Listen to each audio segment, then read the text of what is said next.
at least in my part, as mayor, and I can only speak for myself, nag-improve yung aming lugar. I think it is inaccurate for him to say that the drug fight or the drug problem did not improve during the drug war. I can say that in my city, when I was mayor, nag-improve yung nag-improve yung situation namin during the drug war. Why? Because natatakot po sila na mamatay and they surrendered. After in less than 2 months, Mr. Chair, there are over 900 people who surrendered in front of my city hall when I was mayor. Congressman Gomez. Thank you, Mr. Chair. I just would like to add in their conversation, Mr. Chair. I was a mayor when the drug war was implemented, Mr. Chair.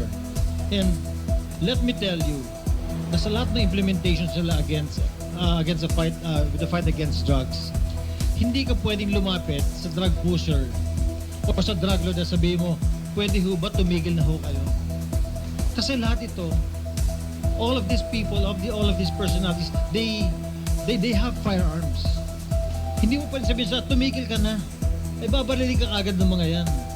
So during the implementation na nanguhuli sila at hinaharang nila to, nagkakaputukan talaga, and that is really true. Sad na may namamatay. Sad pati yung police na sasama. Pero inuutusan yung police eh. Trabaho nila, Mr. Chair, pag sinabi na ng higher up sila, gawin nyo ito. They will do what they are told. And that's the reason na marami namatay. Both from the civilian, both from the police, pati na rin yung mga drug personalities. Now, Mr. Chair, in our conversations, there are two more items that I'd like to bring up, Mr. Chair. First, when Mr. Kerwin Espinosa said na lahat ng sinabi niya sa Senate eh hindi totoo. That is an institution that we also have to protect. What if he will go into another investigation and he will say that everything he said here is not real, is not true?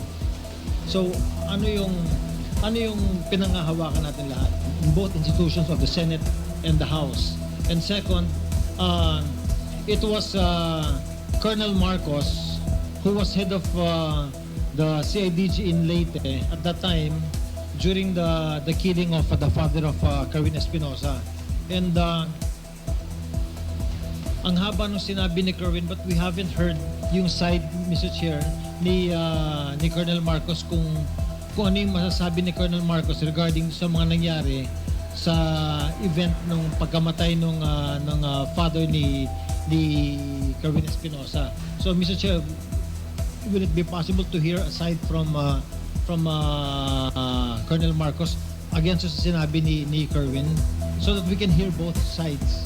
Yes, kanina earlier when Congressman Rog Gutierrez and other members were asking questions to Colonel Marcos, sinasagot naman ni Colonel Marcos yung patungkol doon sa kwento sa totoong nangyari doon sa loob ng kulungan sa Leyte.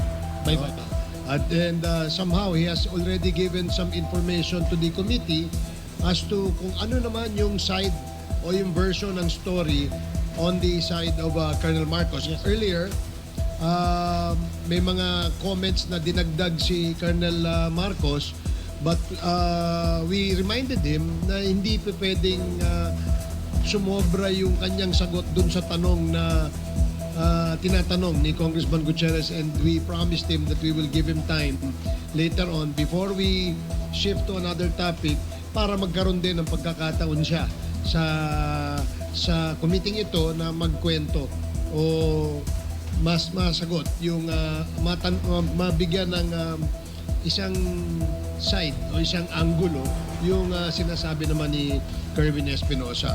And we will give him that later, Your Honor. But Mr. Chair, yes. with regard also if we can take up protecting our institution and the Senate. I as, absolutely agree yes. with you, Congressman Gomez. In fact, paalala lang sa ating mga resource persons na naimbita, and for the information na rin ng ating publiko, hindi naman po 101% pinaniniwalaan natin ng kumiting ito ang kanilang mga testimonya. The only reason why we are asking them to execute an affidavit nang sa ganon ay hindi po tayo balikan in the future para sabihin nila na sila ay pinressure, tinakot, pinilit o hindi kaya isinubuan ng statement. And that is the reason why we require them to execute an affidavit. So ito ang gusto nating sabihin because we really want to protect the institution, both the Senate at itong lower house.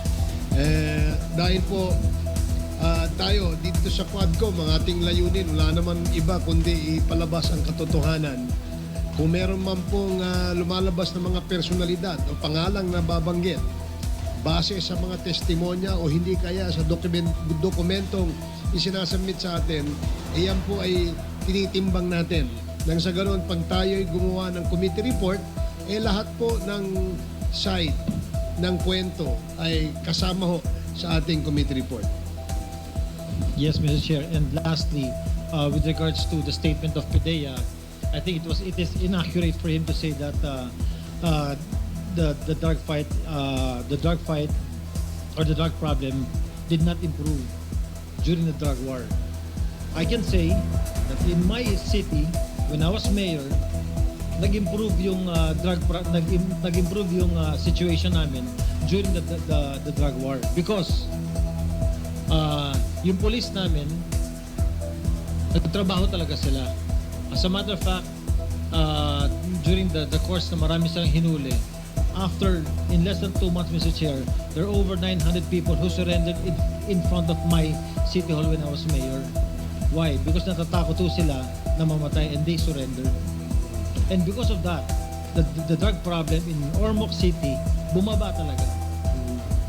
So, it is not accurate that the Director General said na hindi nag-improve ang situation.